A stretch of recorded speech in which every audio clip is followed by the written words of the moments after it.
Hi guys, this is Breaker, and it looks like we got a TVZ game on NewKirk District, and I didn't quite read into both of the player names as we were at the loading screen, so let's go ahead and give both players their introduction. I took this from the front page of Reddit's Cast It. Spawning is our Terran in the lower left-hand corner. Not too familiar with him, and that leaves me all the more mystified about his playstyle. I give you ViperXk, belonging to CHWL. And in the lower right-hand corner, spawning is our Zerg in the blue trunks, budvayne. Now, hey guys, this is just a, since we've got a little bit of filler time to give in while this game is going on, I do want to kind of highlight for just a moment that if you guys tell us what exactly went on in the game or who exactly won the game, it could possibly count as a spoiler.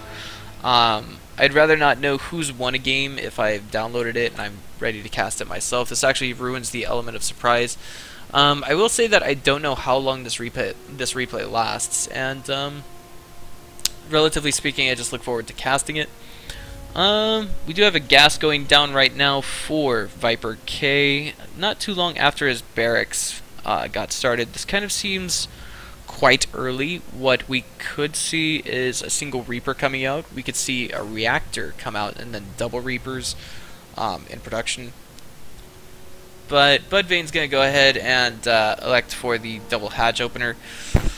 Maybe follow it up with gas and a pool. That would be the safest opener, I think. Basically the safest choice for him, like right now. I don't know, it seems to be a new kind of official meta. Like, the only thing that anybody's figured out about Heart of the Swarm thus far is basically how to open defensively, and it looks like the latter of my guesses seems to be the one, that is to say the Reaper opener, not the Reactor first then Reapers out. By then usually your opponent has metabolic boost almost done, and the SCV is going to move out here and just see what budvayne has, and this is actually putting budvayne in a slightly dangerous position. He actually doesn't know, he didn't send, I mean, the Overlord here gets here relatively late and has virtually no vision at this stage in the game when the Reaper is already out and on its way to his opponent's base. That's just why I like to send a drone scout every single game in a diamond level versus ZVT. But we also see a second Reaper in production. Main is oversaturated right now. We see a bunker going down, and basically this is meant to kite any drones that may come down, and this is actually quite interesting. We actually don't have a... I'm a little confused. What's going on here? We seem to have like no immediate reaction with static defenses, no... what's the word I'm looking for? No spine crawler going down. We do have a lot of lings in production, which is actually going to really tax the production of... Wait, oh, the SCV missed the most critical information. Was there a geyser thrown down there? Or was the geyser taken? But honestly, this is actually really working to the detriment of budvayne. I'm not exactly sure what he was thinking by cranking out a lot of lings. Sure, they're going to take down the bunker, they're going to get an SCV killer too, but they more than likely will not get these Reapers. And basically what this forced budvayne to do was force a lot of larvae to be used on lings as opposed to, say, drones. All it really takes is a handful of really well microed lings to deal with a good deal of Reapers like this, and 3 Reapers, of course, these will be able to kite slow lings almost non-stop. Looks like they are going to try and harass a queen. If they're lucky, they can get a lot of ling kills before finally losing themselves. Beautiful jump above ground there, and it looks like the queen's being moved in a bit of a forward position, a little confusing. I will admit that Reaper harass can be that way, and 3 Reapers are capable of 2-shotting a single drone, if I'm not mistaken. It looks like one of them might fall. Yes, it does. Let's just check the damage that they do. 4 damage, so actually they don't quite 2-shot, but they 2.5 shot if there's 3 Reapers. But of course, this is just forcing all the more lings out of budvayne. If we check his supply right now, it seems like you know, almost, I want to say, like, a good deal of it is actually tied up in Lings. He is kind of taking a good economic lead, an okay economic lead at this point. But behind this, we see that in just a matter of the next 3 minutes, ViperXk's economy is going to absolutely skyrocket. Yes, I actually appreciate this play a lot from ViperXk, because he was actually thinking long term. He's thinking, okay, well, what am I going to do at this point? What am I going to do at that point? Behind this, we see Zerg taking double gas. Metabolic boost is on the way. He's got one too many workers on his gas at the main. And this is actually, like, basically his overproduction on Lings has caused him to suffer economically just a little bit.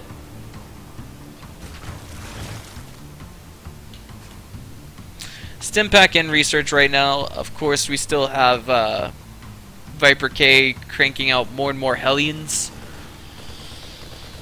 I'm just gonna call him. I'm sorry, ViperXk. I'm just gonna call him Viper from now on. I apologize, guys. It's like I don't know how to describe like what it is with my incompetency in reading people's names, but wait a minute. Ah, yes. Let's just see for a minute. What does Zerg know about his opponent's natural?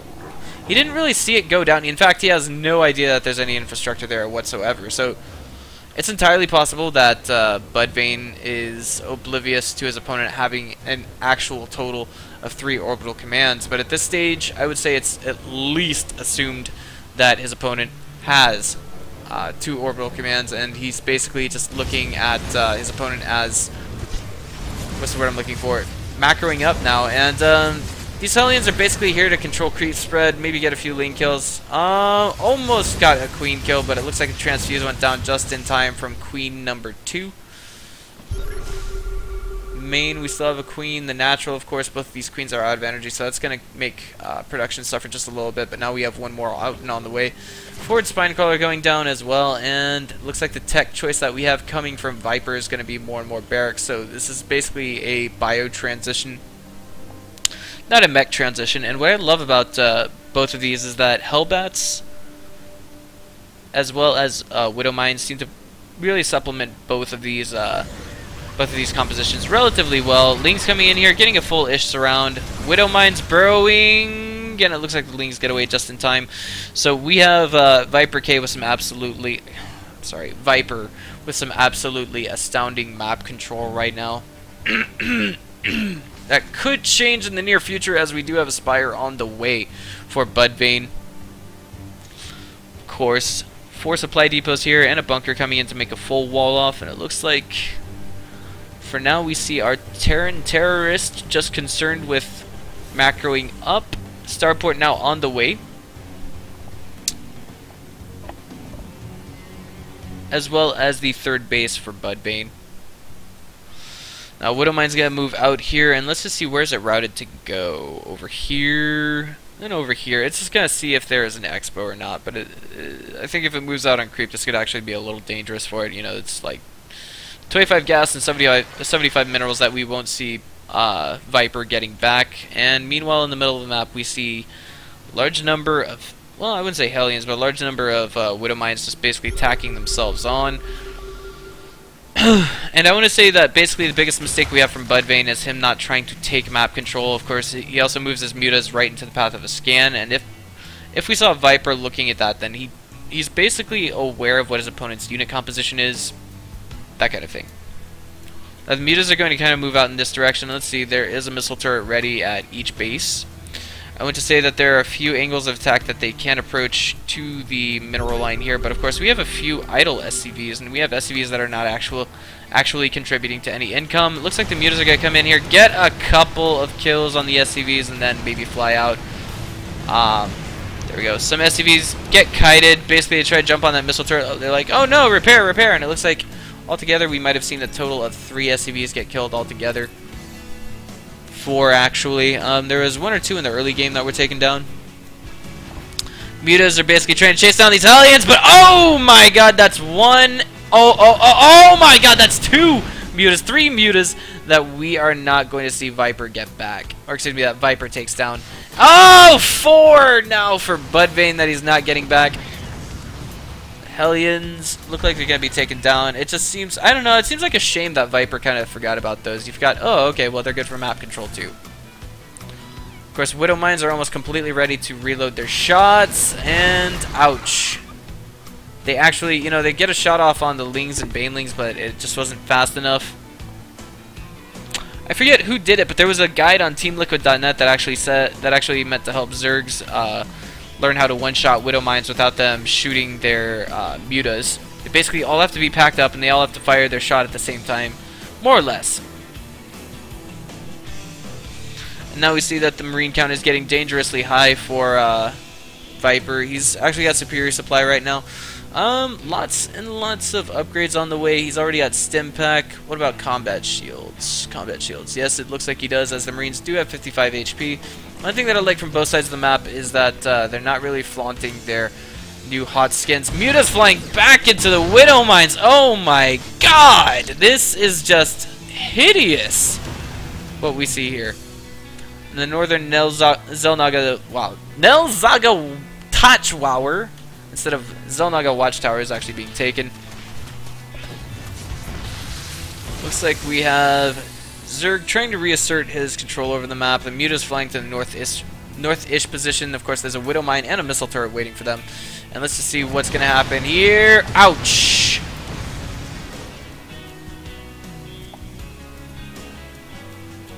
Lings, Banelings, Mutas all together right there on a separate-ish hotkey. Yes, hotkey number 2. And budvayne, you know, he's not too terribly far behind, but he's just like, he's taking so much damage. Oh my god. Yeah, it's like, that is some amazing Widow Mine use. I mean, just look at what, yeah, that's actually pretty damn good. This has actually contributed to an astounding number of losses for our Zerg player. And classically speaking, the only forms of detection a Zerg player has against those would be fungal growths, overseers, and spore crawlers. But here we go. Looks like we have Viper getting ready to engage while simultaneously putting a drop in the main of his opponent. And the drop picks up. Ignite Afterburners gets activated, and it looks like we have the main force getting ready to move out on creep. The supply difference is vastly in favor of Viper right now, and we don't see any significant tech ups coming from budvayne. As long as he's at 124 out of 200 supply, he may as well just try and max out on what he possibly can. The Marine spread is absolutely excellent from Viper, and I just don't know if any Banelings are going to be able to come in here and cause any real damage to this force.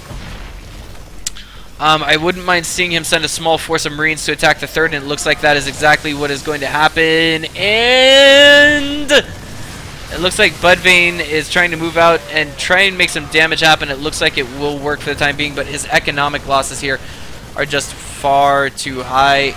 Checking the income of both players right now, it's actually slightly higher for Terran, but of course that will change as the game goes on, and right now the supply difference is just increasingly out of control for budvayne.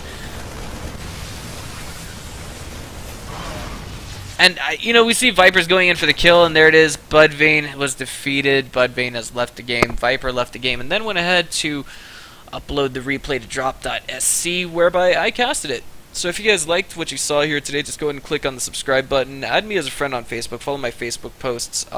My specialty is covering the Taiwan and China scene, but every now and then I like to cast some replays in English, like I'm doing so now.